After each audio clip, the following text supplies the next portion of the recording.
gusto con cada uno de ustedes. Y bueno, gracias a la familia de Udiápolis por la invitación para continuar, porque hemos venido hablando de ese tema, sobre trámite, gestión documental, redacción de documentos públicos. Sí, el domingo pasado fue, ¿no, Ridel, que editamos? Si Sí, mal no doctor. me...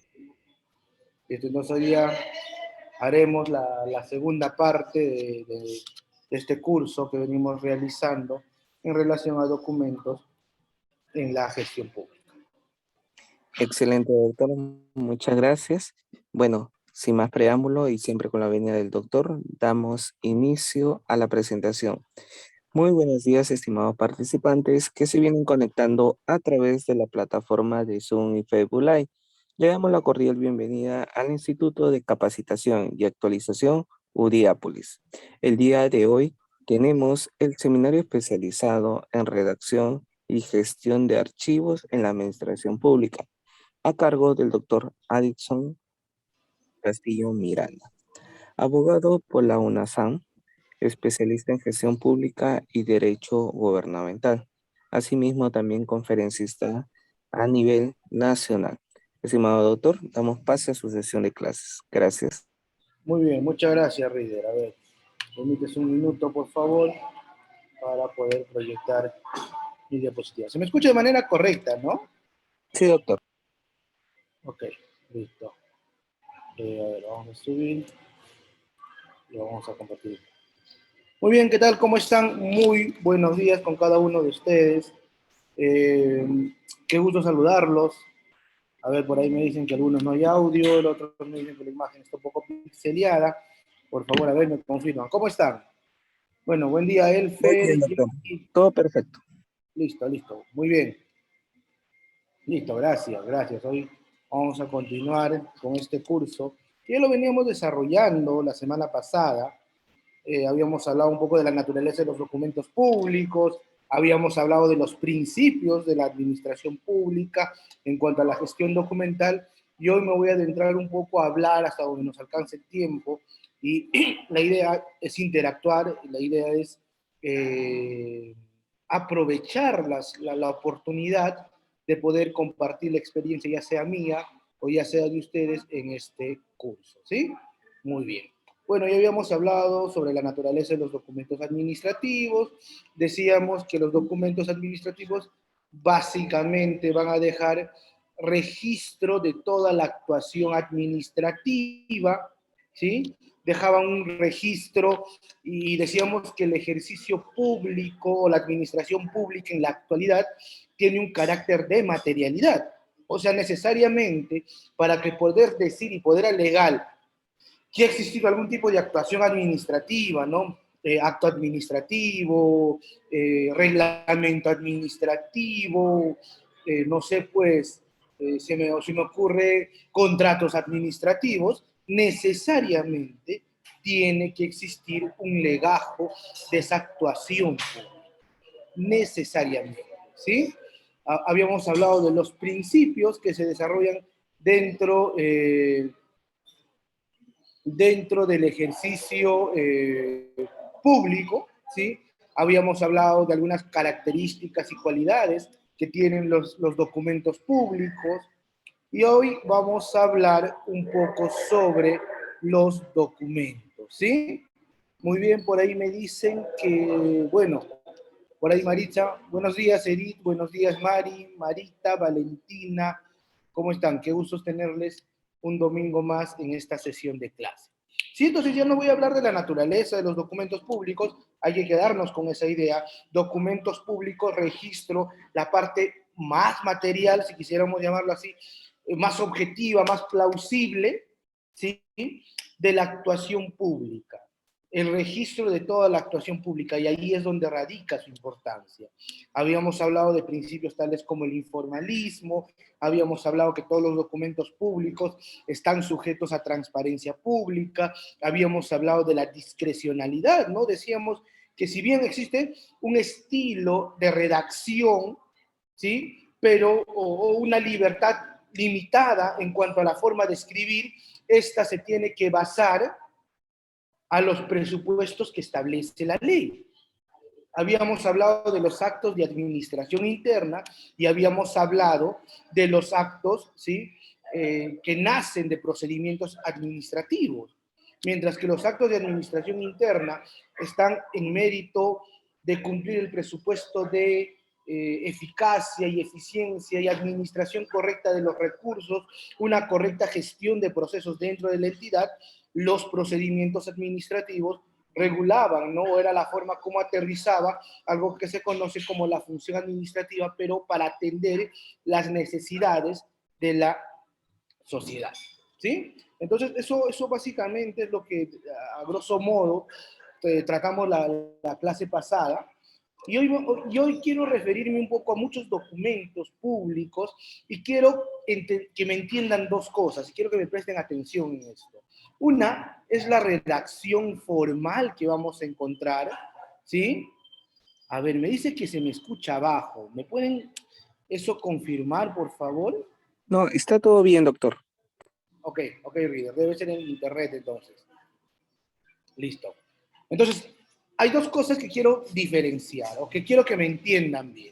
La primera es la actuación formal, el elemento formal que tienen los documentos públicos, que vale decirlo, ¿sí?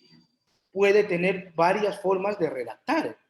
O sea, no existe en el Perú un estilo estandarizado, ni en la redacción, porque alguien puede copiar el modelo español, alguien puede copiar el modelo mixto, alguien puede copiar el modelo anglosajón, pero es un tema de estilos. Y el estilo, profesor, tiene que ver algo con el elemento de fondo, no. No tiene que ver con el elemento de fondo. El hecho de que la fecha vaya arriba o al final es un tema de redacción. Claro, dependiendo del estilo que sigas. Pero lo más importante, o lo importante es lo que escribes. Que, por ejemplo, habíamos hablado en el principio de unidad, que el objeto, es decir, o las conclusiones, o el petitorio, o el cuerpo del documento que vas a redactar, sea de carácter preciso. Y ahí entra a tallar el otro punto, el punto legal. O sea, el presupuesto de legalidad, que aún es más trascendente incluso que la propia redacción. Porque dentro de la administración pública debemos entender que estamos subordinados al presupuesto de legalidad. Eso es necesario, ¿sí?, de conocer y entender en la actualidad. O sea, puede estar bien redactado, pero no se puede adaptar a la formalidad o a la legalidad. Puede tener una redacción poética, pero no se puede adaptar a la legalidad. No se olviden, principio de informalismo. Los elementos formales o las omisiones o los excesos de formalidad no pueden atentar contra el debido funcionamiento de la administración pública. No pueden atentar contra los intereses y los derechos del administrado. ¿Sí? No pueden atentar contra el debido procedimiento. Muy bien. Listo, excelente, gracias a todos. Muy bien, pregunta. Vamos a empezar hablando de un documento llamado solicitud, ¿sí? Que la solicitud es el documento que por excelencia va a materializar el derecho de petición. Inciso 22 del artículo 2, si mal no me equivoco, de la Constitución Política del Estado. Todas las personas tienen derecho a acceder y a peticionar a la administración pública. Entonces vamos a decir que la actuación o la solicitud como tal, estimados doctores, es un documento por el cual el administrado desde la perspectiva legal se relaciona con la administración pública. Es la forma como yo creo un nexo con la administración pública, para que ésta atienda mis peticiones, atienda el goce de un derecho, porque muchas veces no necesariamente solicitamos un derecho, a veces solicitamos solamente el reconocimiento del mismo. ¿Cómo así, profe?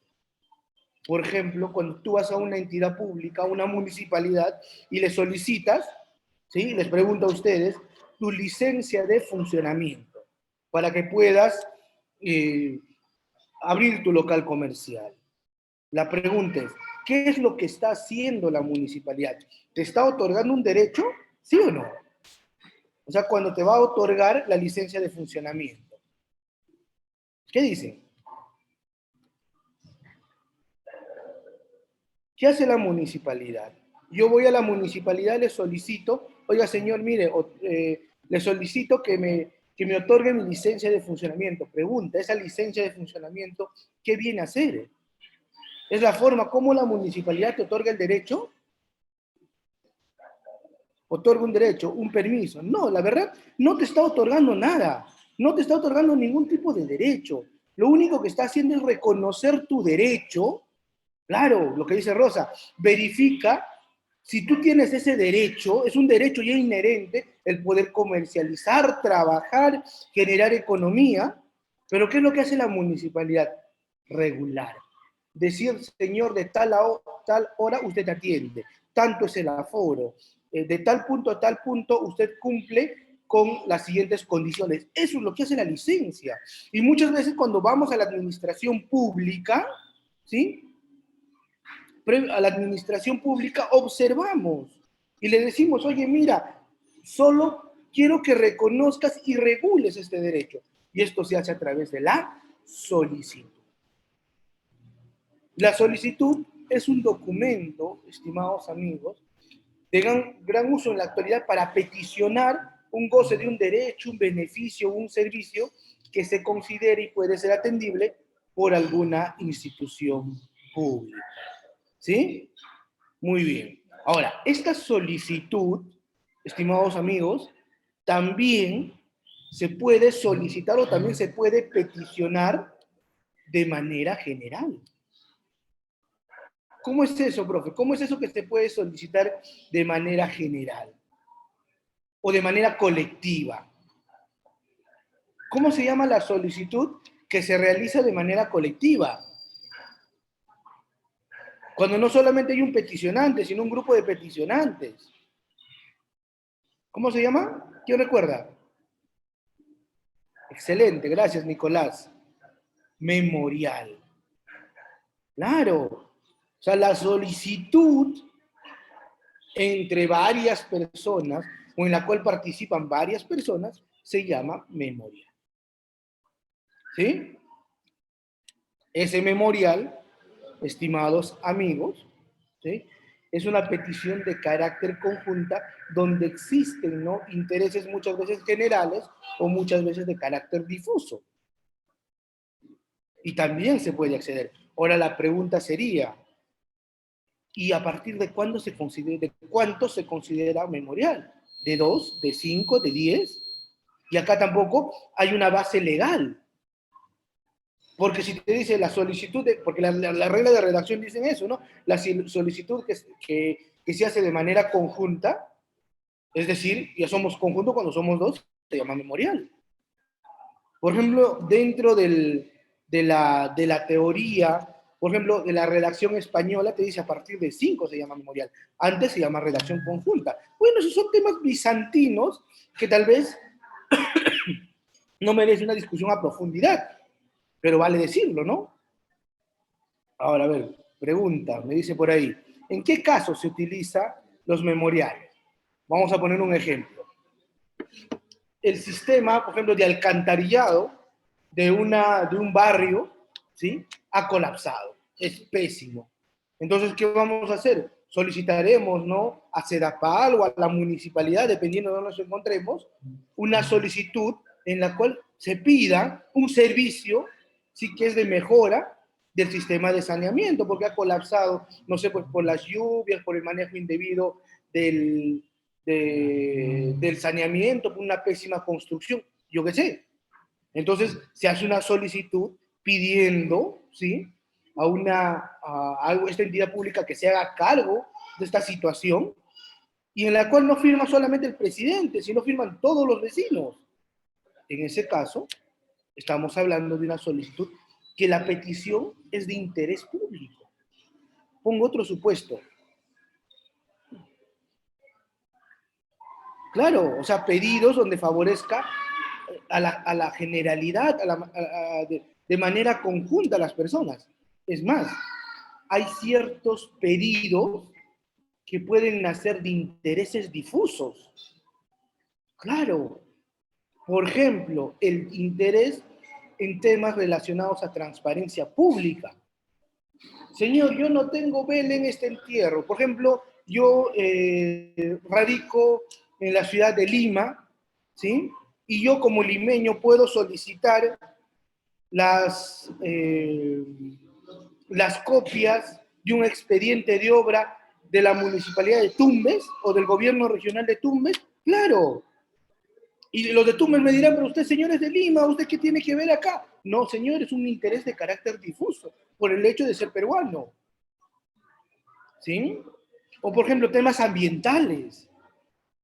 Señor, yo puedo presentar una denuncia o solicitar un inicio de un procedimiento, por ejemplo, ante la tala indiscriminada o la contaminación ambiental de un río que está cerca a mi comunidad. Usted, señor, no vive en la comunidad, usted vive citadino. Sí, pues, pero es de carácter de interés difuso. Entonces, hay ciertas solicitudes que pueden actuar o pueden peticionarse de manera difusa. ¿Sí? Muy bien.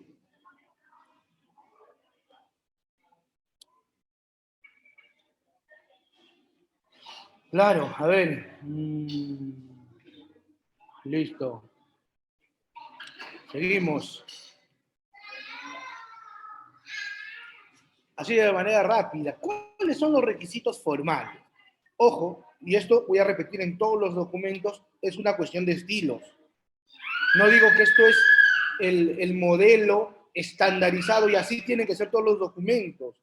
Sí, hay que ser un tanto flexibles en el estilo de redacción y en la gramática que pueda tener un documento. O sea, no es que esto es la forma y a veces hemos copiado ese modelo colegial y decir, bueno, esta es la forma que me han enseñado y si no está así, corrija. Eso es mentira. En la actualidad existen muchos estilos de redacción. Y lo vamos a ver en las solicitudes, en los oficios, en los memos, en las resoluciones, ni qué decir. Es cuestión de estilo. Ahora, desde la parte formal, estimados amigos, ¿qué es lo que tiene que tener como mínimo? Primero, la sumilla, ¿sí? La sumilla, que es ese mensaje que resume, que en 2 palabras te dice cuál es la petición. Después, ¿a quién está? ¿Cuál es el destinatario? ¿Cuál es la entidad pública a la que dirijo? ¿Sí? No sé, municipalidad, ministerio, gobierno regional, órgano constitucionalmente autónomo, depende.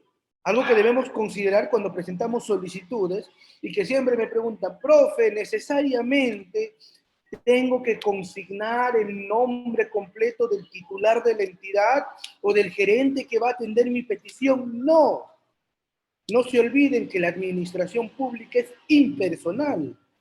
O sea, pierdes tiempo, señor alcalde de la municipalidad de Villa María del Triunfo, se acabó. Señor gobernador regional del gobierno regional de La Libertad, se acabó. Así funciona. Ahora, si tienes el nombre no hay ningún problema. No hay ningún problema. Pero la administración pública, y esto es por un presupuesto legal, es de carácter impersonal. ¿Sí? Por otra parte, te piden el tratamiento, ¿sí? Que es la parte cortés, ¿no? De inicio, de saludo, ¿sí? Aprovecho la oportunidad, o le saludo cordialmente, o mediante el presente me dirijo a su despacho, en primer lugar para saludarle, ¿sí? Por el presente, en grado a su atención como gestor tal, o sea, muchas formas de cortesía. No existe también una regla de cuál debe ser el tratamiento, pero por lo menos te dice que las solicitudes tienen que traer una parte, una forma cortés de iniciar, ¿no? Después, otro elemento clave es la presentación, los datos importantes del solicitante, ¿no? ¿Quién es? ¿Cuál es tu apellido? ¿Tu nacionalidad? Si se lo requiere, la edad, el tipo de documento, el domicilio, ¿sí? Y de ahí viene el texto argumentativo, el cuerpo. Ahora, profesor, ¿el cuerpo necesita atender en lo público fundamentos de hecho y de derecho? No necesariamente, principios de informalismo. Por lo menos tiene que tener fundamentos de hecho para sustentar el porqué. Y si no lo hay, ya de frente, pues, o sea, no tienes la capacidad para poder redactar fundamentos de hecho o antecedentes, no hay problema, de frente ve tu petitorio. Ya la administración pública actuará de oficio. ¿Y por qué lo estás haciendo? Ahora, si quieres hacer algo un tanto más fundamentado, si así lo merece, pues pondrás tus fundamentos de hecho, tus fundamentos de derecho y presentarás tu solicitud. Después viene la despedida, ¿sí? Que incluye también un texto cortés de despedida, atentamente, tienda bien por atender lo pedido, tantas formas, lugar y fecha y firma. ¿Sí? Antes de pasar a las preguntas, ya les dije, esto es la parte formal. A mí me interesa que aprendan lo formal. Lo formal en cualquier libro, si googlean, van a encontrar la formalidad. Pero a mí lo que me importa, porque estamos en un curso de redacción de documentos públicos, es enseñarles la parte administrativa. Entonces voy a dejar de compartir la pantalla para abrir mi ley del procedimiento administrativo general. La ley 274444. Y muy bien, y acá, sí, están viendo mi ley, ¿no? Están viendo la ley ya, ¿no? Sí, Muy doctor. bien. Listo, excelente. Y acá nos vamos a ir al artículo 124, recuerden, 124. Estos son los requisitos formales que establece la ley del procedimiento administrativo para presentar escritos. No dice para presentar solicitudes. Se debe entender que son escritos cuando hablamos de solicitudes, recursos de apelación, quejas, cuando hablamos, presentamos alegatos, alegaciones, pero acá lo voy a desarrollar. Sí, en la solicitud, que como mínimo debe tener una solicitud. 124, claro, esto es de memoria. ¿Sí? Muy bien. ¿Qué te dice? Que debe contener los siguientes datos. Primero, nombre y apellido completo de la persona. Se debe entender que desde la formalidad viene eso. Si no, sería un poco difícil, ¿no? Saber y cómo atender una petición. Domicilio, número de documento nacional de identidad, ¿sí? O carnet de extranjería, y en su caso, la calidad de representante y de la persona a quien se representa, cuando son personas jurídicas, ¿no? Profe, ¿cómo se acredita la personería jurídica?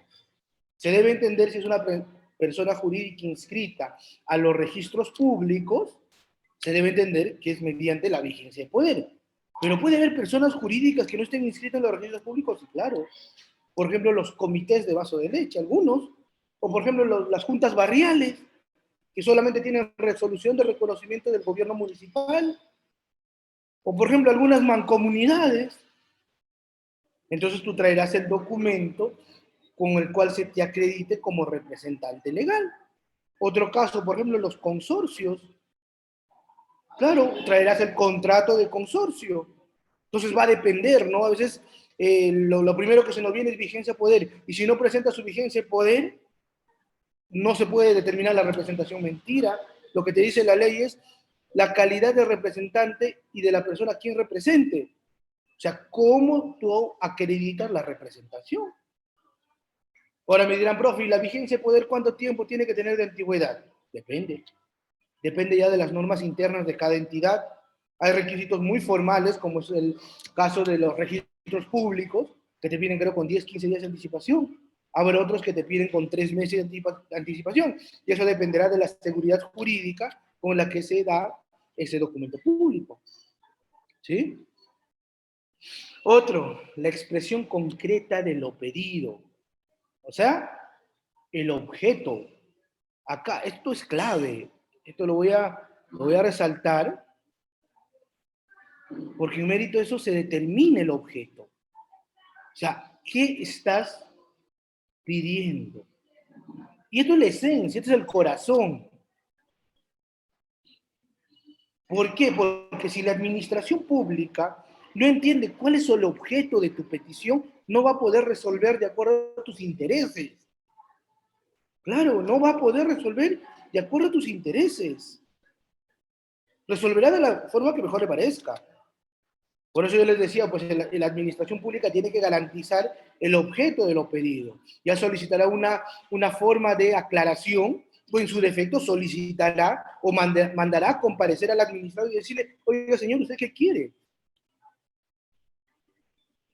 Otro, los fundamentos de hecho que lo apoye y cuando sea posible los de derecho. Ahora, ¿es una obligatoriedad? No, pero por lo menos tiene que tener esos fundamentos. Ahora, si no fundamentas, dejo de aceptar tu petición, no, ya la administración pública se encargará, ¿no? En el ejercicio de instrucción determinar qué elementos, ¿sí? Y si se puede apoyar lo peticionado por el administrado. Lugar o huella digital en caso de no saber o firmar, ¿no? O sea, todos los documentos tienen que estar firmados. Tiene que dar el lugar y fecha y la huella digital. O huella digital, dice. La huella digital se utiliza cuando la persona no sabe firmar o esté impedido del mismo. La indicación del órgano, la entidad o la autoridad a la cual es dirigida, ¿sí? La petición. Lo que te recomienda la LPAC, te dice, en lo posible se tiene que consignar la autoridad del grado más cercano al usuario según la jerarquía, competencia para conocerlo y resolverlo. Y les pregunto, ¿cómo sé cuál es el órgano que va a resolver? ¿Cómo harían ustedes? Voy a presentar mi solicitud y la LPAG me dice, bueno, si quieres presentar tu solicitud, te recomendamos, debo entender por un presupuesto de celeridad, que hay que dirigir a la autoridad que va a resolver, o más cercana que va a resolver. Entonces, ¿cómo sé eso? ¿Quién sabe? ¿Cómo sé quién lo va a resolver?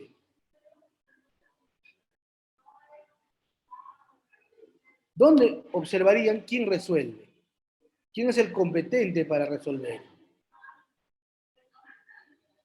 Solicito, ordene a quien corresponda. Ya. No, pero eso lo puedes poner en tu escrito, ¿no? Es más, ni siquiera. Excelente, gracias Marisol. TUPA.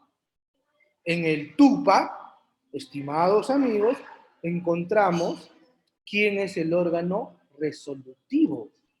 Entonces, no es una cosa difícil, voy, reviso mi TUPA, mira, acá le toca a tal gerente, a tal funcionario, a tal jefe, entonces mi solicitud va dirigida para tal. ¿Sí? TUPA, clave. ¿Sí? Muy bien. Otro punto que es necesario consignar es la dirección del lugar donde se desea recibir las notificaciones del procedimiento, cuando sea diferente al domicilio real expuesto en virtud del numeral 1. Si no se considera, si no consigno un domicilio donde notifico, se debe entender, es una presunción iure de iure, que se me va a notificar en el domicilio, ¿sí?, que consigne en la parte de la presentación. Es más, acá deberíamos hacer una extensión, porque en este momento es la oportunidad de que el administrado acepte o peticione que se le notifique de manera virtual. Claro, o sea, lo que pasa es que en la actualidad, en la época de pandemia, si bien hemos avanzado mucho en gobierno electrónico, pero también hemos pateado derechos del administrado. Hemos convertido el tema de las notificaciones electrónicas en algo obligatorio, pero se necesita consentimiento necesariamente para que se le notifique de manera virtual. Claro, pero claro, como ya lo hemos utilizado como uso y costumbres y nadie reclama sus derechos, bueno, pues se ha hecho una suerte de deísmo a la administración pública y eso es erróneo. Si quieren, tú me puedes notificar por WhatsApp, por Telegram, por, no sé, pues, por correo electrónico, por Gmail, por donde tú quieras, pero yo tengo que aceptar. Mientras eso, las notificaciones son de manera física. Y al domicilio que yo consigno. Yo tuve un caso reciente en el cual habían notificado al domicilio, ¿sí?, que consignaba en la parte de representación, pero en el último, en uno de sus escritos, perdón, en la última parte considerativa, decía que a fin de garantizar la correcta notificación, solicito se me notifique en tal sitio. Y tuvimos que declarar la nulidad por error del que resolvió, del órgano encargado de resolver, que no ofició de manera correcta la notificación. Esas cosas pueden pasar. Y por último, dice la relación de los documentos y anexos que acompañan indicados en el TUPA. Claro. O sea, ¿qué documentos y anexos me solicitan en el TUPA? Tienen que ser registrados, ¿sí? Tienen que ser anexados a la solicitud que presenten. No se olviden que de acuerdo a las condiciones que se adapten, estos son los requisitos también de los otros escritos administrativos, ¿no? Caso de recursos, apelación, reconsideración, queja, perdón, revisión, para presentar, por ejemplo, quejas o remedios administrativos, para presentar nuevas pruebas, alegatos, alegaciones, o cualquier actuación. No se olviden que la actuación procesal es de un presupuesto de informalismo, se considera ello. ¿Sí? Muy bien. Preguntas. A ver, preguntas. A ver, voy a subir. A ver, Jacqueline Castillo me dice: buenos días, en el caso que un poblador no esté de acuerdo con el cobro de sus arbitrios, ¿podría solicitar los documentos o resoluciones que demuestran el porqué del monto? ¿Y qué documento sería una solicitud? Claro que sí. No sé si Jacqueline has estado en la clase pasada, había hablado del presupuesto de transparencia de los documentos públicos.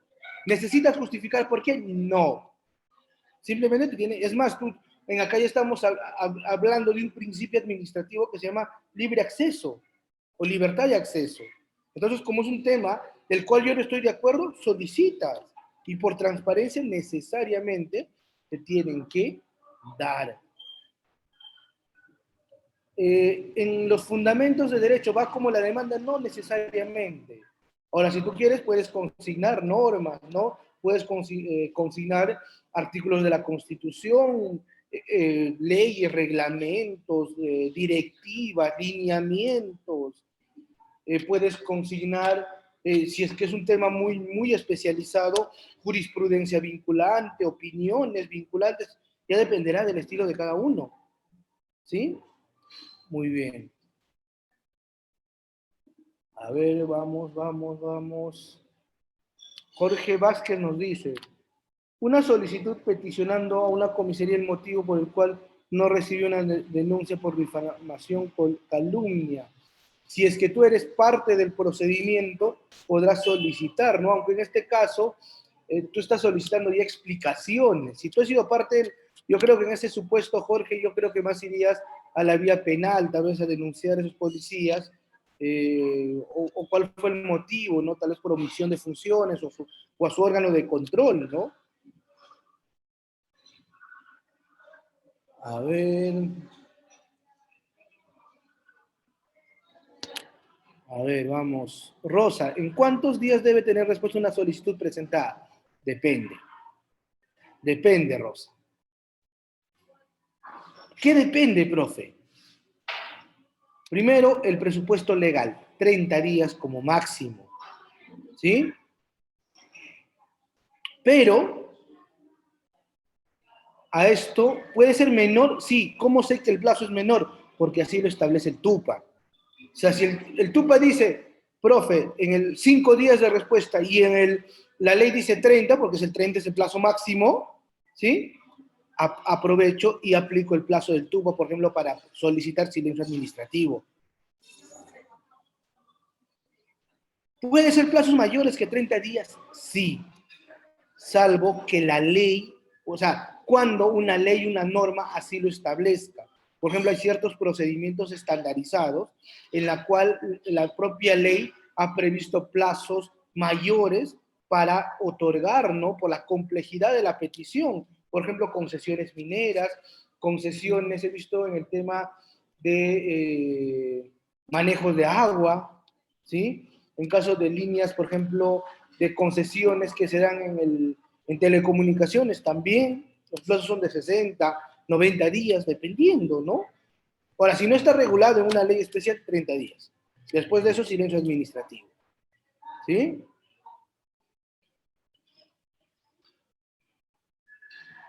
A ver, a ver. Nos preguntan, ¿no hay un formato? No.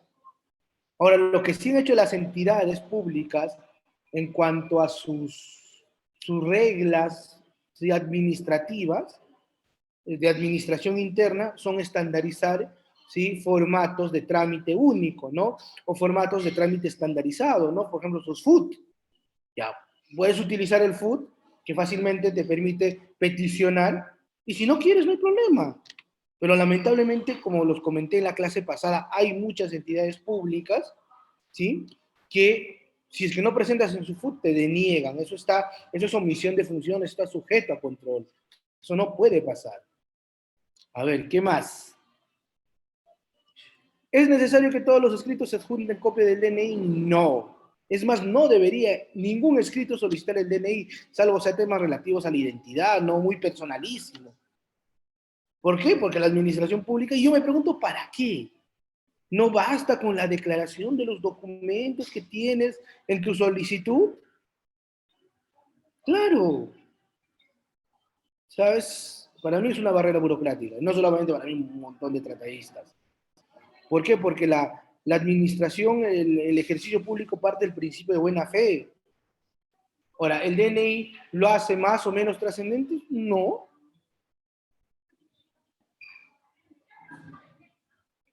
A ver, voy a responder preguntas relacionadas a lo que estamos haciendo.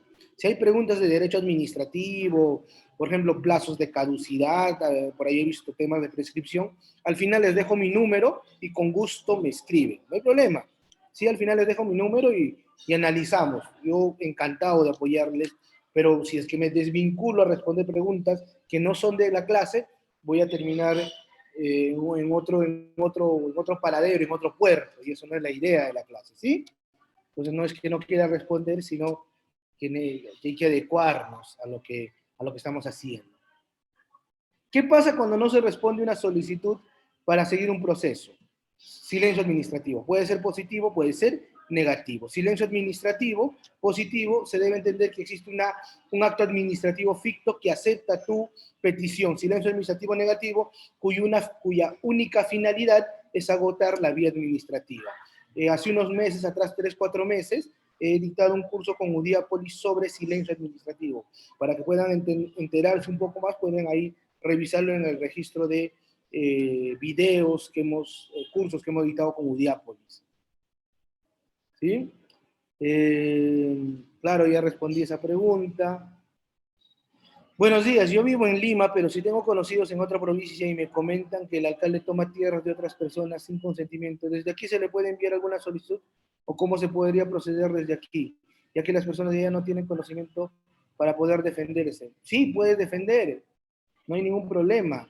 Ahora, al ser temas, va a depender de qué, ¿no? Si son tierras, por ejemplo, de carácter general, o por ejemplo, son terrenos seriazos, ya en ese caso puedes, pero si son a título propio, entonces tendrías que ver la forma de representación, ya sea como abogado, con algún título, con algún poder especial, pero para que puedas defender, así como tú lo planteas, necesariamente necesitas interés para obrar. A ver.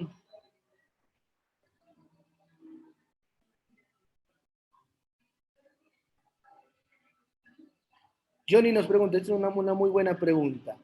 Si se solicita una información a una entidad para que se le remita el correo electrónico del administrado, ¿la administración tendrá que cobrar algún derecho? No, por regla. Sin embargo, Johnny, tengo que decir que algunas entidades públicas han regulado el cobro, cosa que es completamente errado, es una barrera burocrática, el cobro de las páginas escaneadas, que no se debería cobrar. Pero si lo han cobrado y nadie reclama, bueno, te pueden cobrar el costo de escaneo, que no debería ser, porque las digitales son de carácter gratuita. ¿Sí? Muy bien. A ver, me dicen que les comparte el archivo. Bueno, yo se lo pasé a Udiápolis. Creo que eso es material para los que están inscritos en el curso. No sé cómo lo maneja, eso es un tema ya de carácter técnico. A ver, ¿se puede atender una solicitud de entrega? A ver. Es una buena pregunta que nos dice. En una institución pública, un cronograma de presentación de solicitud hasta la fecha determinada. Es precedente presentarla, la institución debe recibirla para que se, más por más que sea extemporánea, sí, sí, no se olviden el presupuesto de informalismo. Sin embargo, ¿qué es lo que pasa? ¿No? Eso no quiere decir que la administración pública tiene el deber de responder cuando, por ejemplo, hay un cronograma. ¿Por qué? Porque hay plazos previstos. Eso es otra cosa. ¿Sí? Porque por regla, si fuera cualquier procedimiento administrativo y se presenta un documento, un escrito fuera de plazo, tengo que aceptarlo. Pero si tiene plazos, se está entendiendo que hay ciertas actuaciones que se da dentro del trámite. Entonces te podrían contestar que ya esa actuación pasó su momento por la naturaleza tan especial de ese procedimiento. ¿Sí? Muy bien. Ya bueno, ya contesté eso. Ya les hablé del plazo de cuánto tiempo puedes responder.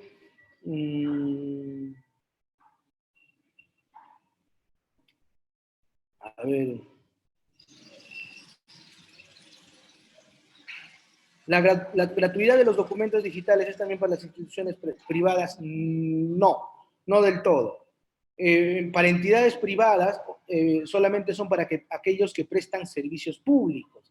En este caso, y solamente están sujetos a la transparencia los de las entidades privadas en relación a los tarifarios y a los servicios que presta. Por ejemplo, si tú solicitas la planilla de un hospital que de cuántos trabajadores tienes, no está en el deber y no está sujeto a transparencia. A cambio, una entidad pública sí. Pero si tú a un hospital le solicitas, a un hospital privado, una clínica privada, cuánto es el tarifario de tal operación, están en la obligación de responderte en relación a eso. ¿Sí? Muy bien. Igual ahí les invito a que puedan ver mi Facebook, ahí he hecho una cápsula sobre transparencia pública, ¿sí? Para un poquito más informe. A ver.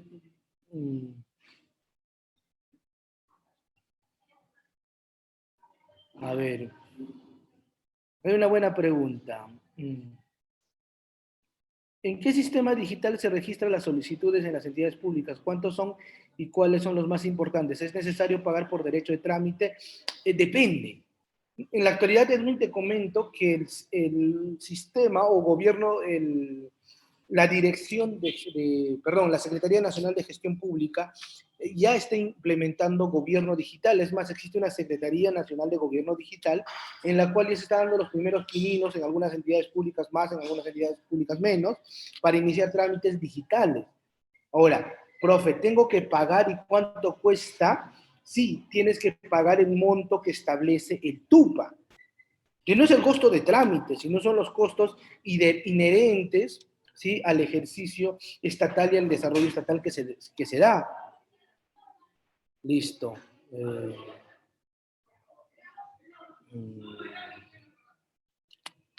Muy bien.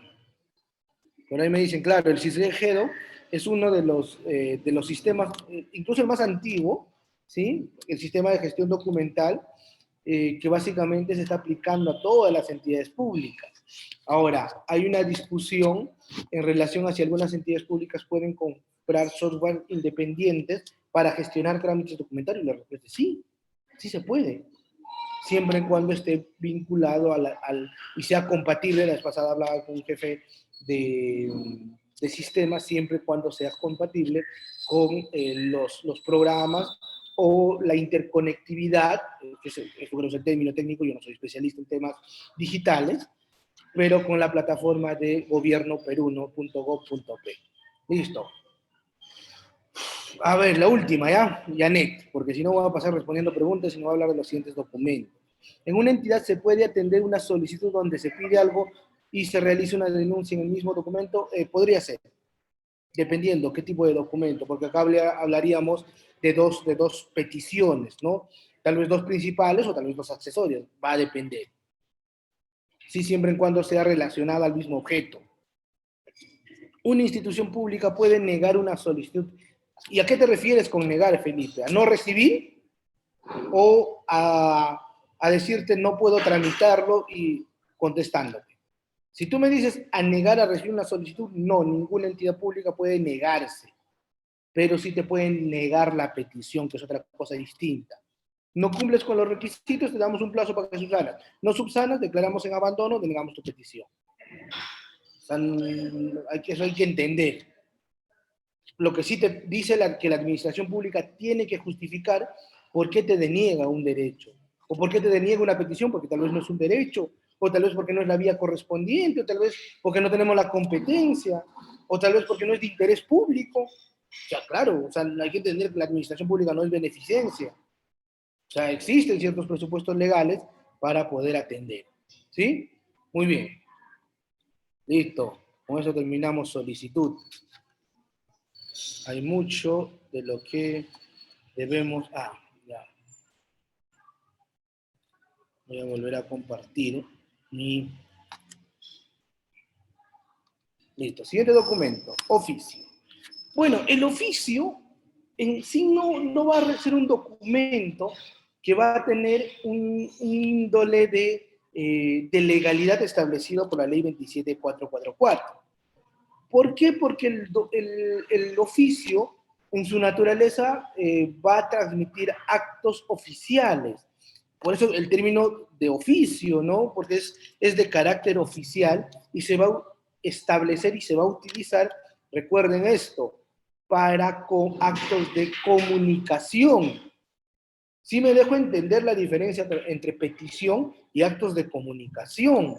O, por ejemplo, en actos resolutivos. O diferenciar, por ejemplo, con actos que generan opiniones, ¿sí? O deliberaciones. El oficio es un documento de comunicación entre instituciones estatales y o privadas. O sea, entre dos instituciones estatales, para comunicarme, tengo que utilizar oficio. Ahora, acá hay un mito que siempre utilizan, ¿no? El oficio necesariamente tiene que ser firmado por el titular de la entidad. No. A veces puede emitirse oficios de dependencia a dependencia, de gerencia, sugerencia, dirección.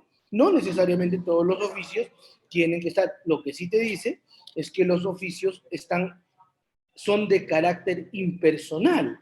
Es decir, va dirigido, es como si dos personas jurídicas se estuvieran comunicando. Ahora, también se utiliza oficios cuando nos vamos a comunicar con personas jurídicas privadas. ¿Sí? Ahora, ¿cuál es su finalidad? Informar. Por ejemplo, Contraloría me solicita información de determinada actuación presupuestal. ¿Cómo contesto? Oficio. ¿Sí? Una suerte de oficio informe, ¿no? Para invitar actos protocolares, tenemos desfile por aniversario de la provincia tal. Invito a usted, señores, de la Dirección de Educación, Salud, a participar al desfile. Invitación, claro. Ahí no hay ninguna carga legal, es un acto protocolar. O los voy a invitar a una capacitación, como se hace, mediante un oficio, muchas veces de carácter circular.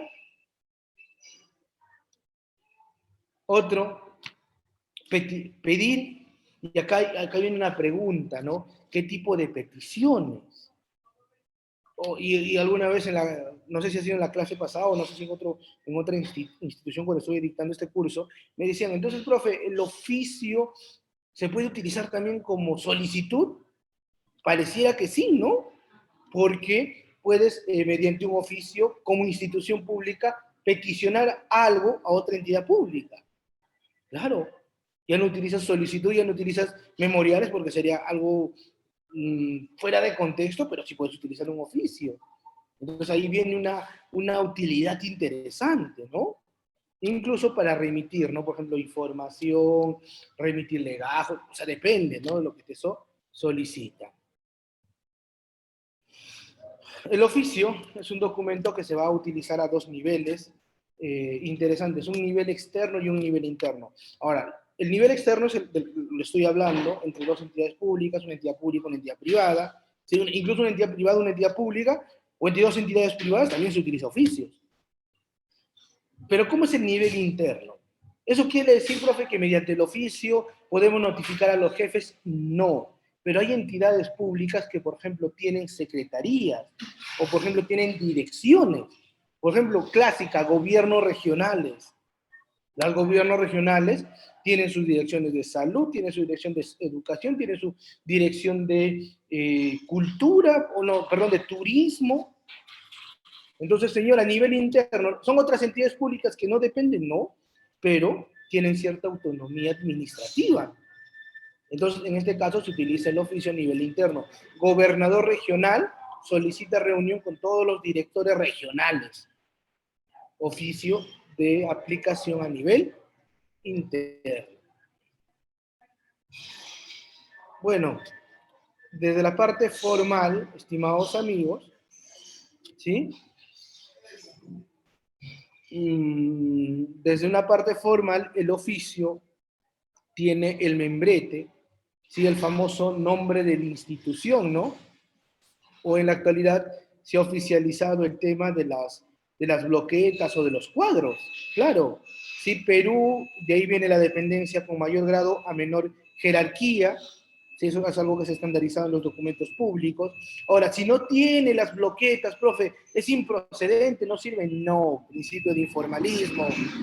Si a veces se están devolviendo porque no tienen membrete, porque no tienen nombre del año, y eso lo único que genera es burocracia, dilatar el tiempo innecesariamente. Eso quiero que se entienda, por favor.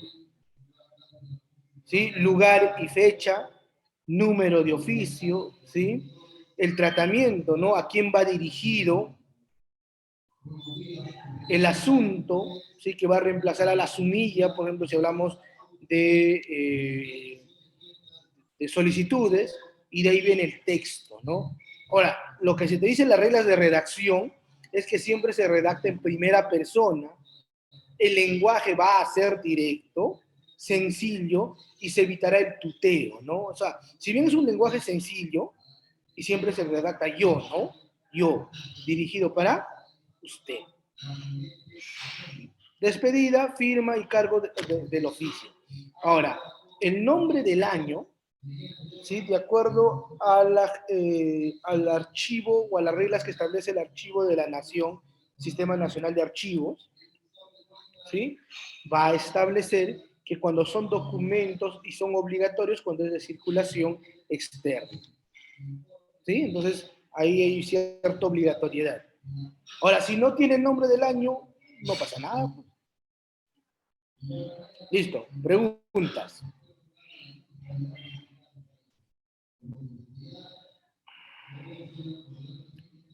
A ver, Luis Zúñiga nos dice, una unidad o área puede enviar que suba la gerencia un oficio por mesa de partes.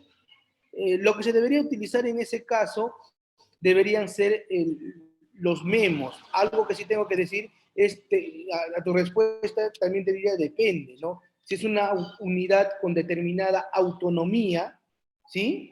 Con determinada autonomía, por ejemplo, es una unidad ejecutora independiente a nivel presupuestal y administrativo, por ejemplo, de la institución madre, de la institución tipo A, sí se podría utilizar como oficio. Ahora, si es una unidad dentro del organigrama, ¿voy a utilizar oficio? No. Para eso existen los memos, del cual me voy a referir. O sea, no se utiliza el oficio, se utilizan los memoriales. Ya si es que te solicitan información, informe, pues, pero no memo. ¿Sí? Muy bien.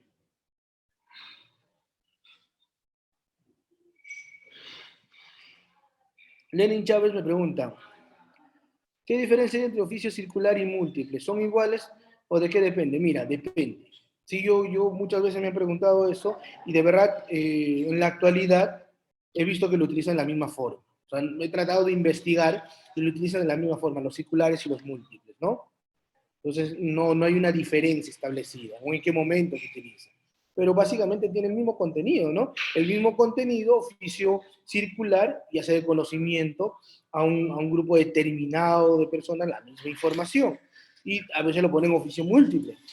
¿Sí, Lenin? No encuentro una diferencia en esencia en ese tipo de casos.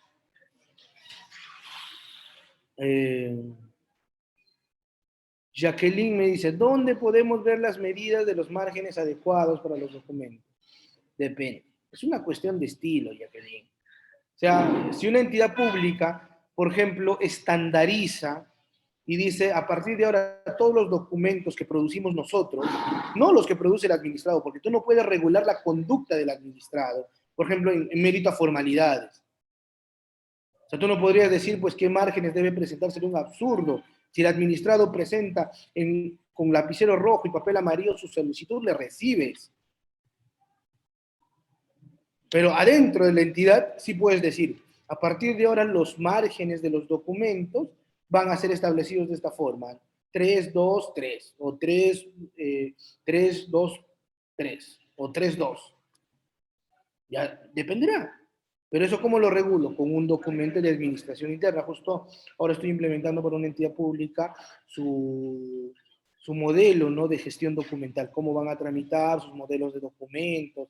Entonces, no es un trabajo sencillo porque hay que ver cuál es el estilo que manejan, cuál es la forma de cada entidad. ¿Sí? Muy bien. Isela me dice, doctor, en un oficio, ¿cuál va primero, el membrete o el nombre del año? El membrete. ¿Sí? El membrete. El nombre del año, aunque puede ir aleatorio, ¿no? Yo he visto que hay entidades públicas, por eso te digo, es un tema de estilos, de formalidad, en las cuales ponen sus barras, sus membretes, y al costado, un slash, ponen el nombre del año. Es una cuestión de estilos. La omisión del número de oficio es impedimento para que reciba un oficio imposible, Nicolás, imposible. ¿Sí? O sea, no te pueden decir no te recibo porque no tiene o porque se repite el número, tú aceptas, porque al final el número de registro es diferente. Si no, creo que ingrese pues el mismo oficio con el mismo número a la misma hora. E incluso no si tiene el mismo contenido, ya pues es coetáneo. ¿Sí? Pues es imposible. O sea, por eso, si no han estado en la clase pasada, les recomiendo que puedan tal vez leer, ¿sí?, o revisar, porque ahí he hablado bastante amplio del principio de informalismo y cómo funciona dentro de la administración pública. Por ahí hay alguien que ha levantado Reader su mano, a ver si le facilitas el micrófono. Roxana Espinosa. A ver, yo te habilito el micrófono, Roxana. ¿Está Muy bien, correcto? sí, claro, ahora sí te escucho. Ok, muy buenos días, doctor, muy buenos días, colegas. Me parece, doctor, comparto su opinión, pero yo quisiera hacer el siguiente alcance. Yo pienso que sí es necesario el número porque de esa manera el usuario estaría más seguro de hacer el seguimiento del documento. ¿No le parece, doctor? ¿En cuál? En la pregunta en relación al número de oficio. Así es. Claro, yo no estoy Claro, diciendo. eso no sería, claro, responsabilidad directa de la institución, pero yo creo que sí del usuario más que todo, ¿no? Claro, ahora, mira, hay que leer bien la pregunta que nos da Nicolás. Nicolás nos dice, ¿la omisión de un número de oficio es impedimento para que reciban un oficio? No. Pero en mesa de partes, por ejemplo, en algunas instituciones exigen de que tenga su número, porque de lo contrario, ¿cómo hace el seguimiento el usuario? Porque el ingreso en la mesa de partes tiene un número de registro. Ah, eso sí, y tienes, Claro. claro, y tiene Ahora, ahora también yo he derecho. tenido los casos en los cuales no hay número. Entonces tú pones la solicitud presentada por tal, de tal fecha Sin tal, número, el expediente que hora tal. Entonces no es un impedimento, creo, Roxana, disculpa, que no ¿ya? consigue el número de oficio, porque hay formas de Entonces, doctor, definir. quizás en mi reporte yo podría poner, ¿no? Quizás, Claro, en mi claro. reporte al final del día. Claro, ahora, por un tema de simplificación administrativa, claro, pues, o sea, poner el número de oficio te ahorra un montón de chamba, ¿no? Pero De eso no es hecho, impedimento a que podamos, a que no te puedan claro, recibir si no está consignado el número. así es. De aquí a que sea impedimento, no, ni hablar. Ok, Claro. gracias, doctor. Gracias. A ver, Yadi Raquel nos dice, ¿podría por favor el oficio externo explicar sobre eso? Lo que te explicaba, Yani, a ver, les explico. Oficio externo, oficio interno. Oficio externo es el que nos permite a comunicarnos entre entidades públicas, ¿no? Por ejemplo, municipalidad A con municipalidad B, municipalidad A con gobierno o con ministerio tal, oficio externo, entre dos entidades públicas que no tienen una relación de dependencia. Y el interno, ¿cuál es la diferencia? Ahí viene. Por ejemplo, les decía, gobierno regional, una sola entidad que tiene varias dependencias autónomas. Por ejemplo, tiene su dirección de salud, su dirección de educación, su dirección de ambiente, su dirección, X direcciones.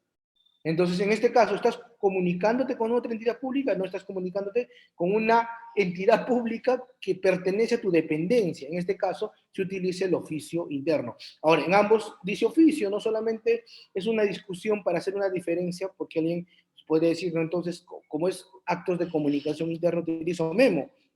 No, en este caso se utiliza el oficio, y otra forma de utilidad del oficio. ¿Sí? Muy bien. A ver.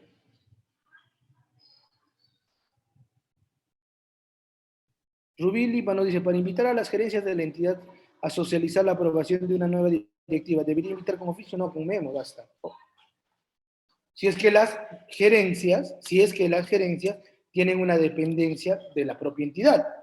Si las gerencias son órganos autónomos, en vez de, por ejemplo, una dirección es una gerencia y goza de autonomía económica y actúa como una entidad tipo B, en ese caso sí oficio. Pero si no, memo. Memo al gerente, haciendo de conocimiento que vamos a hacer esto. No sé si me alcanzará tiempo para hablar del memo. Creo que sí, tenemos media hora todavía. ¿Un oficio es un documento externo? Sí, es un documento externo. Es más, se utiliza para externalizar comunicación. ¿Sí? Nalda nos dice, aparte de los datos del destinatario débil, también la dirección del mismo, o no es necesario. No, no es necesario.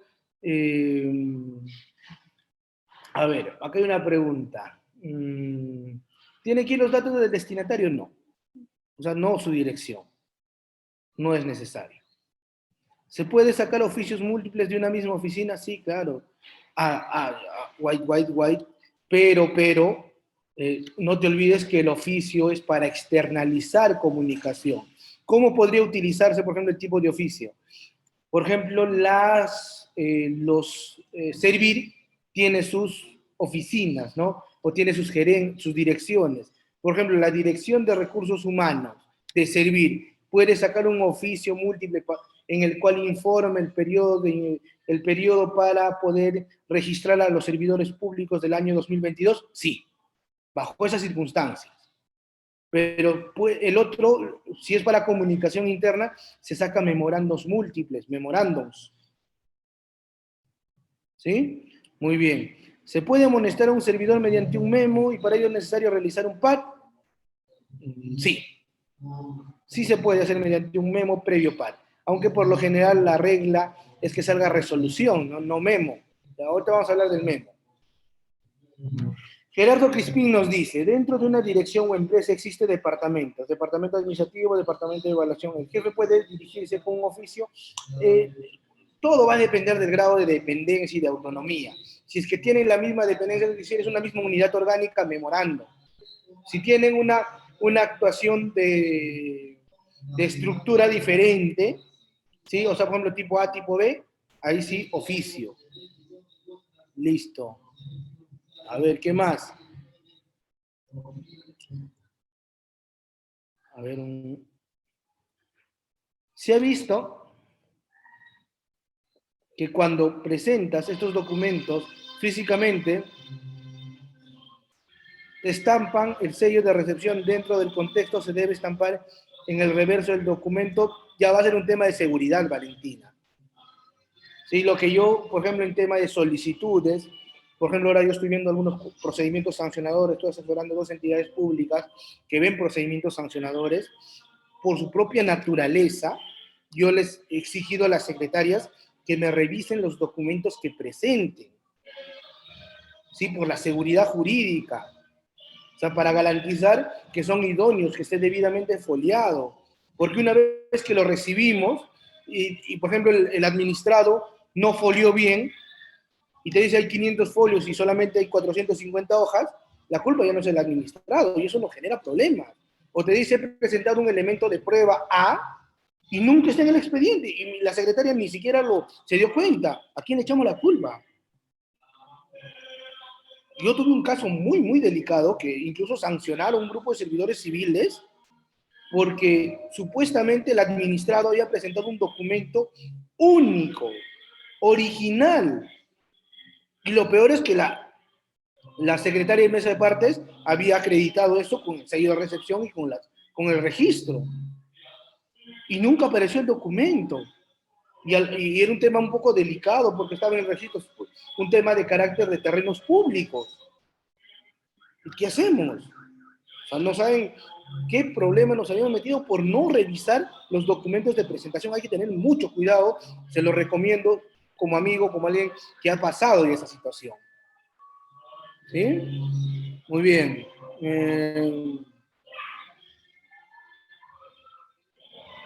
A ver, seguimos.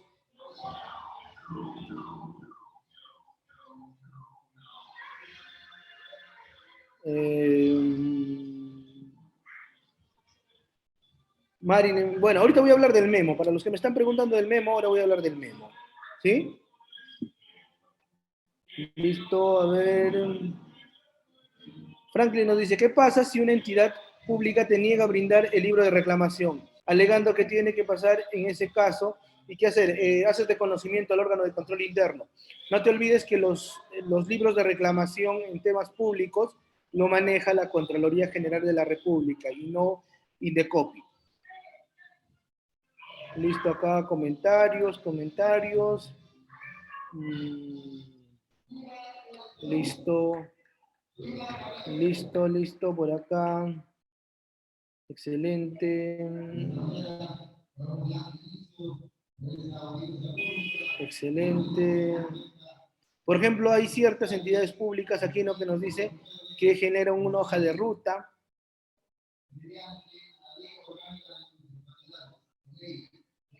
Muy bien, excelente.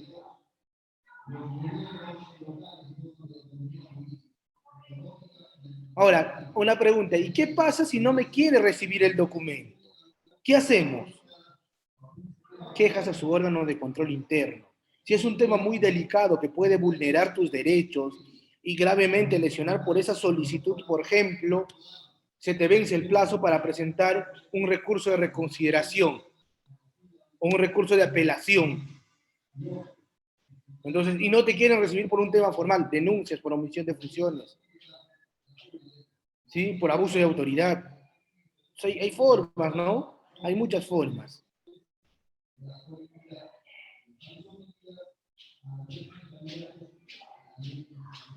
Claro, no todos, Yulisa, no todos los documentos, por eso es que la administración pública es tan variable, tienen un número de CUT, ¿sí? No todos. No todos, o sea, va a depender ya del registro. Claro, entidades públicas muy formales manejan hojas de ruta. Claro, ahí es mucho más fácil hacer un registro, pero no todas las entidades. O sea, no se olviden que hay municipalidades donde hay 20 servidores civiles y hay entidades públicas donde pues tenemos una 3.000, 4.000 servidores civiles. O sea, es diferente. O sea, mucho va a depender ya de la estructura. En el sector público, una privada curso oficio, no, oficio. Cuando son dos personas privadas, se utiliza oficio. Sí, muy bien. En el caso de invitaciones, a los regidores de una municipalidad, ¿cuál sería lo correcto? Memo, Shirley. Son actos de comunicación interna. ¿Una asociación puede enviar oficios a entidades públicas o privadas? Sí, debería. Es la forma de comunicación correcta. Claro. Edith nos dice, ejemplo, oficio externo sería entre SUNAT y MINAM, excelente, y oficio interno sería entre MISIA, MINSA y sus centros de salud.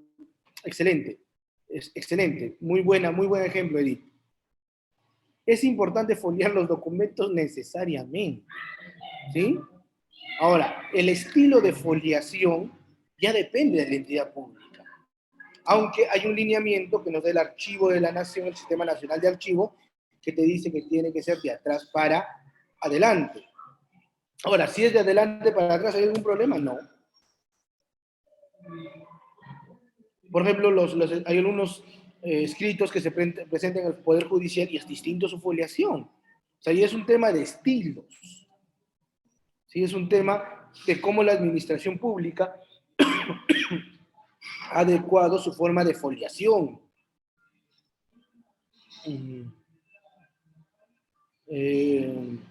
Entonces, ¿se debe recepcionar o no al reverso? depende de la seguridad. Yo te recomendaría que siempre, ¿no? Atrás, o poner un sello, hay entidades públicas que ponen un sello en la parte de atrás y dicen, esta hoja está en blanco, ¿sí? Por seguridad jurídica. Muy bien, a ver qué más.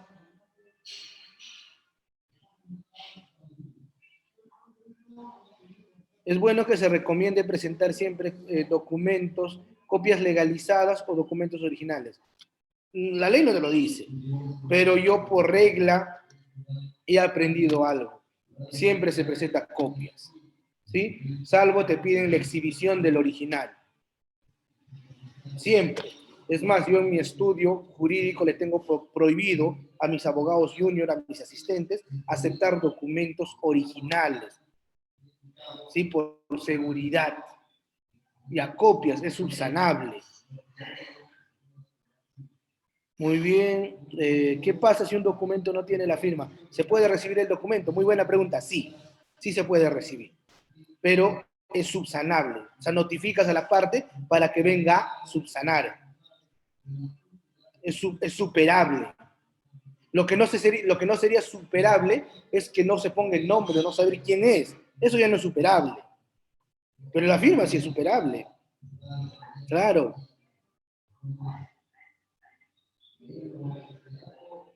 Listo. Bueno, ya respondí el plazo para contestar. A ver.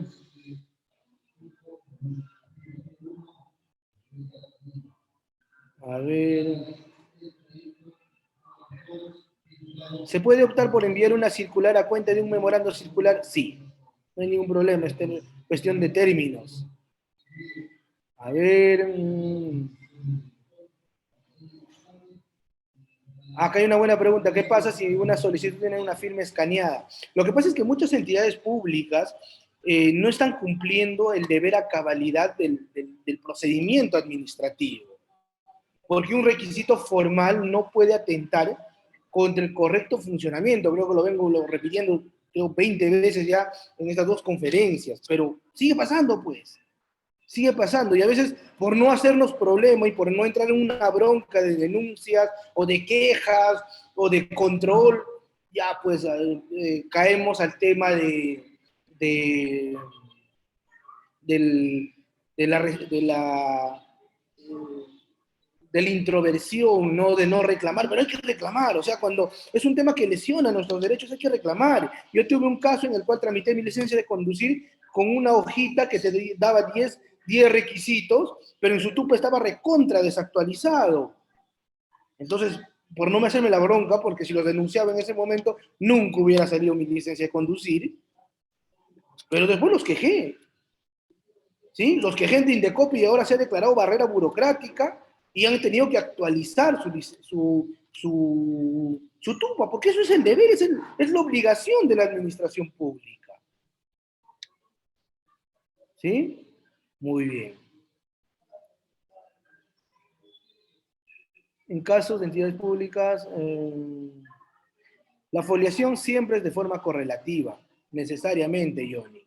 Sí, tal vez más adelante podamos hacer un cursito solamente de trámite documental y archivos, y ahí hablemos de la foliación, de la pérdida de documentos, de cuándo se arma de 2 anexos, o sea, de cuándo armamos de tomos y todo eso. Eso podríamos hablarlo incluso. Sí, muy bien. A ver. Sí, Edwin Solís me dice, ¿qué pasaría si no tienen foliación? ¿Es necesario siempre foliar los documentos enviados a una unidad pública? Sí, necesariamente. Y ese es el gran problema de la virtualidad, porque a veces no puedes acreditar la foliación. Yo lo mando sin foliar. Y cuando me devuelven la contestación, me lo devuelven foliado. ¿Por qué? Porque no me pueden dejar de recibir mi documento por tema de foliación. ¿Quién termina foliando? La pobre secretaria. Pero hay que ser un poco más empáticos. O el practicante, ¿no? Son los que pagan pato. Terminan foliando, ¿sí? Pero hay que ser un poco a veces empáticos, ¿sí? Porque si no lo folias tú, lo van a terminar foliando ellos. Y si está mal foliado, van a terminar foliando ellos. No te pueden llamar diciendo que te lo devolvemos. No, yo no quiero ir, ya estoy en otro sitio. Y que va a terminar foliando la secretaria. O el de mesa de partos, pero alguien va a foliar. Sí, por eso yo cuando recibo documentos a mi despacho, y son documentos a veces un poco, o de situaciones vinculantes, o de situaciones que pueden generar problemas, o pueden generar cierta responsabilidad, siempre hago revisar a mi secretaria la foliación, siempre. Pero si son temas de mero trámite, ya pues, o sea, hay que tener cuidado, o sea, ni tan riguroso, ni tan rígido, ni tan flexible de que pueda pasar todo como coladora. Una recomendación de amigos. ¿Sí? ¿Me puede decir cuál es la ley que me impide que no me pueden rechazar ningún documento, por favor?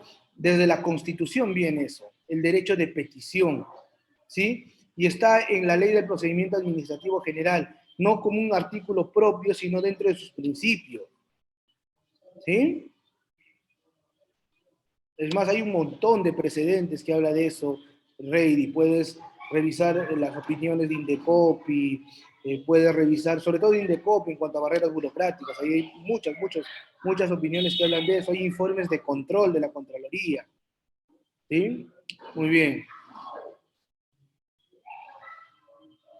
Ah, muy buena pregunta. En un expediente va adjunto un CD, en un sobre, ¿se debe foliar este? Sí. Sí, o sea que hay una pregunta, ¿se debe foliar, por ejemplo, lo que recomiendan algunas entidades, por eso es importante institucionalizar esto, es que el protector o el estuche del CD vaya engrampado en una hoja y se engrampa la hoja y en el registro se pone en qué hoja está el CD, ¿sí? Pero si es que tu entidad pública pues, es informal o no tiene bien regulado su trámite documental, cualquier cosa pasa, ¿sí? Muy bien. Listo, y con esto termino. Memo. El memo es un documento que básicamente va a servir para realizar comunicaciones de actuaciones internas.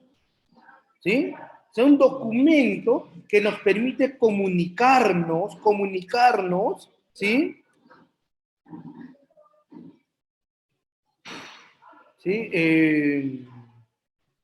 Comunicarnos, estimados amigos, entre entidades públicas. O sea, vamos a hablar del memo como un documento que nos permite comunicarnos. Ahora, acá vienen dos grandes preguntas, ¿sí? La primera pregunta es, ¿y el memo cómo se utiliza? El memo solamente es, y acá viene, ¿no?, la discusión de jerarquía, que creo que en la clase pasada ya lo estábamos comentando. O sea, el único que tiene la potestad de mandar memos es el superior jerárquico al inferior jerárquico, ¿sí o no? O un inferior jerárquico, es decir, por ejemplo, mi secretaria o mi asistenta me podría mandar a mí un memo que ahora estoy asumiendo cargo de jefe, ¿sí o no?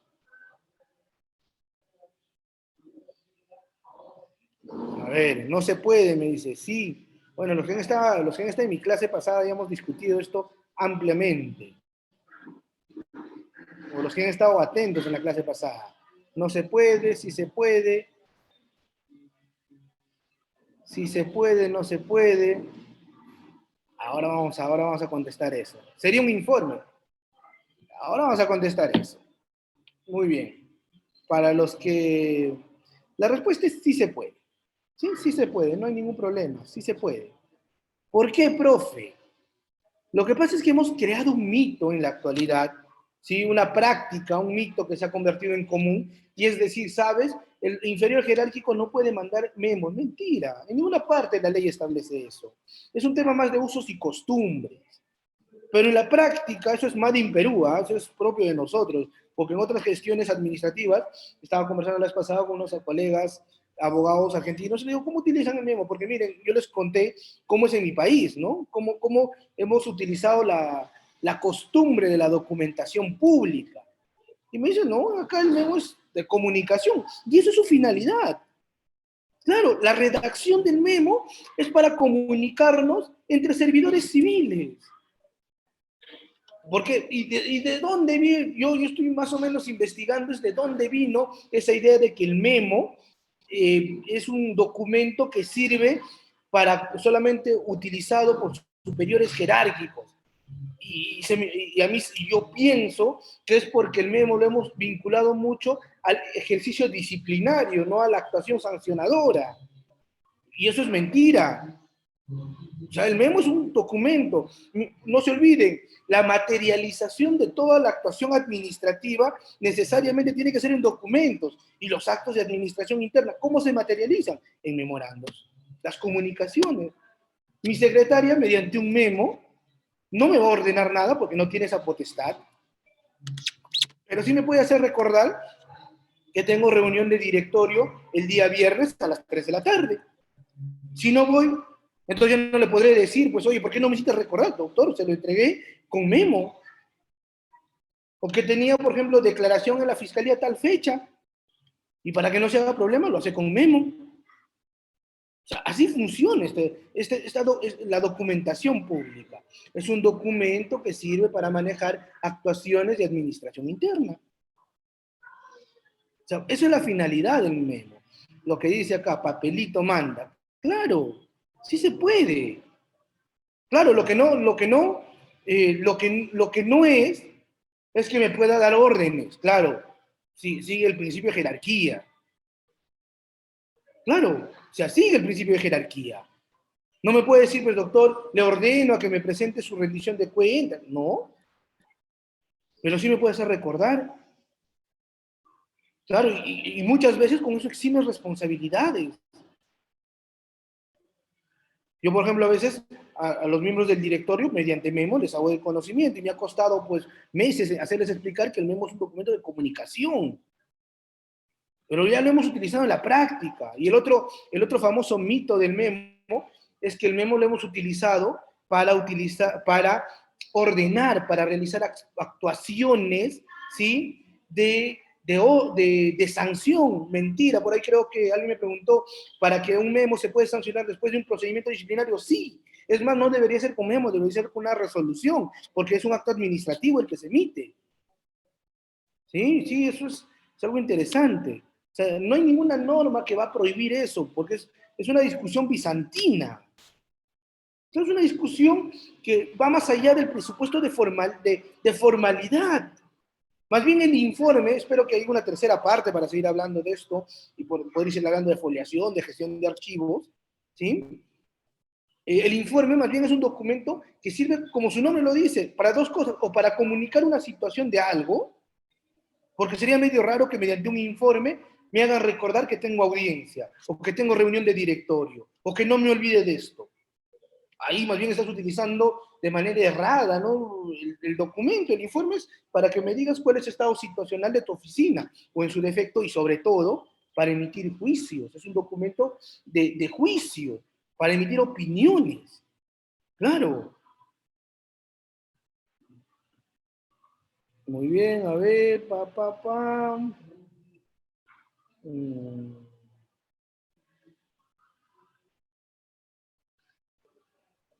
A ver,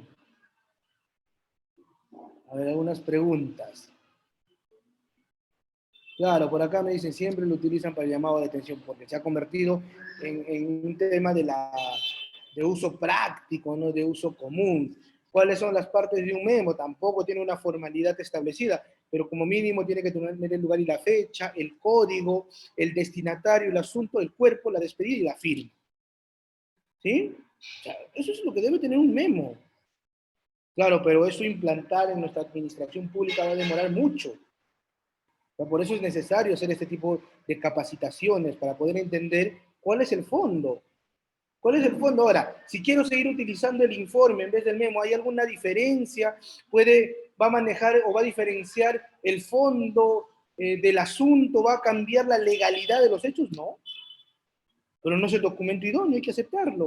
Estamos cometiendo un error, pero lo estamos cometiendo un error en mérito a la práctica.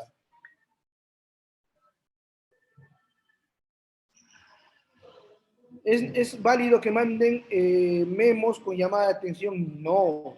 Esas llamadas de atención sin procedimiento previo son nulos, de pleno derecho. Sin procedimiento administrativo no hay sanción. El llamado de atención es una sanción.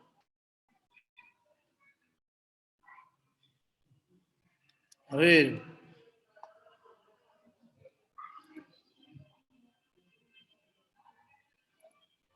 ¿Qué más hay acá? Sí, también el memo se puede utilizar para dejar en cargatura de funciones. Sí, claro, no hay ningún problema. O sea, con actos de comunicación de administración interna, no hay ningún problema. No hay ningún problema, sí se puede. ¿Sí? Muy bien, ¿qué más tenemos?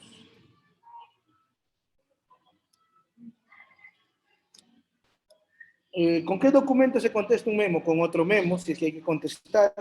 No todos los memos necesitan contestación. Hay algunos memos que llegan con proveídos, no hay ningún problema, puede darse también, ¿no? Por ejemplo, yo he visto que utilizan esto para el tema de pagos muchas veces, ¿no? Para emitir órdenes de certificación presupuestal. ¿Cuál es la diferencia entre una resolución y un memorando? Mucha diferencia, Edwin. Las resoluciones son documentos que permiten tomar decisiones, ¿sí? O sea, permiten actos de decisión, emite tomar, ¿sí? Es más, la resolución es el documento que por excelencia contiene actos administrativos. En cambio, el memo, como lo he dicho, es un documento meramente de comunicación interna. O sea, como el oficio te sirve para comunicarte entre entidades públicas o entidades privadas, el memo te sirve para comunicarte, ¿sí?, entre servidores civiles. Esa es su finalidad. Listo, muy bien. ¿Con qué documentos puedo solicitar información de una oficina o otro dentro de la misma entidad? Con memo. Claro. Ahora, si tú quieres un informe sobre una determinada, por ejemplo, tú eres jefe y quieres un informe legal, entonces solicitas mediante memo y te responden mediante informe. Claro, depende, ¿no? O por ejemplo, si es que yo soy dos órganos y yo soy un órgano que tiene capacidad administrativa o para tomar decisiones, lo respondo mediante memo. ¿Sí? Muy bien. A ver. Un ejemplo de procedimiento administrativo, muchos. Basta con revisar el TUPA y hay una gran gama de solicitudes, ¿no? De procedimientos administrativos. Cuando tú activas uno y lo inicias mediante una solicitud, ya se inicia un procedimiento administrativo. Igual, Lenin, te recomiendo que puedas revisar, hay varios módulos que Udiápolis ha desarrollado, no solo conmigo, sino con otros docentes especialistas en Derecho Administrativo, sobre procedimiento administrativo. Es más, yo desarrollé un módulo para ello exclusivo. Si quieres más información, puedes revisar, hay múltiple información en la página de la PCM, ¿sí? En cuanto a procedimientos administrativos, incluso hay manuales, ¿no? Muy bien. Para solicitar requerimientos sin conformidad de personal se utiliza memo, informe. Memo. Memo, o sea, el memo es el de comunicación, meramente de comunicación. ¿Sí? Esta es una pregunta que sí me importa. Y con esto ya voy cerrando la clase de hoy, ya que el tiempo nos está ya llegando a su límite, porque creo que el día posterior a mi ponencia viene ponencia con otro doctor, entonces el tiempo es un límite, ¿sí? Muy bien, Valentina nos dice, ¿se puede emitir un memorándum personal locador? No, pero no porque así lo establezca la ley, sino que yo tengo que poner una excepcionalidad al tema, ¿sí?, de la desnaturalización de contrato. Porque si tú agarras y le mandas un memo a un locador de servicio, estás generando algo, subordinación. Entonces, ¿cuál es el documento, profe, para comunicarme con los locadores? Cartas, de la cual tal vez más adelante podamos comentar un poco. Sí, pero si tú le mandas un memo, estás diciendo, señor, este señor, porque no se olviden, el memo en su esencia es un documento para comunicar actos de administración interna entre servidores civiles, pero el locador no es un servidor civil, y si yo le mando un memo, estoy diciendo, señor, usted tiene la condición de servidor civil, y con eso desnaturalizo todo su contrato. Si me manda un memo mi jefe, ¿puedo contestar con otro memo? Sí. Y si le mando no me quiere recibir, ¿qué procede? Bueno, es solamente un acto de registro. Pedro, le explicas lo que te estoy comentando, que es un acto de comunicación. ¿Sí? O sea, no hay problema.